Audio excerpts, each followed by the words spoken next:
Well, on to some other news. Well, you wouldn't know it from outside the gates, but an area of Robins Air Force Base turns into a complete war zone several times a year. It's to help airmen from all over the country prepare for the real deal during their deployments. Well, I went behind the lines and suited up for a first-hand look at what they go through during combat readiness training and why it's so important.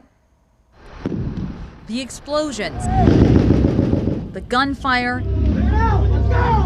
the yelling, all of it meant to mimic a real-life combat zone. A lot of these guys haven't touched maybe their weapons or seen a lot of this training maybe since basic training, and then a lot of them have never seen it ever in their whole careers. Is anyone able to push out to the left? Staff Sergeant Tyler Grimm says for 2 weeks, these airmen go back to the basics. We put them through land navigation, small unit tactics, weapons, communications, convoy, patrol, and then through hand-to-hand combat.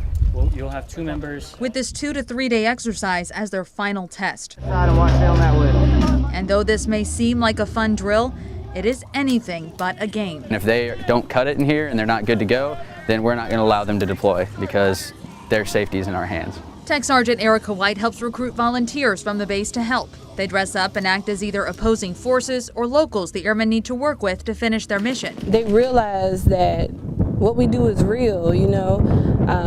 When they're downtown and they see a service member and they say, thank you for what you do or whatever, thank you for your service, and we say thank you for your support, they can really see what that support is, what we need from them.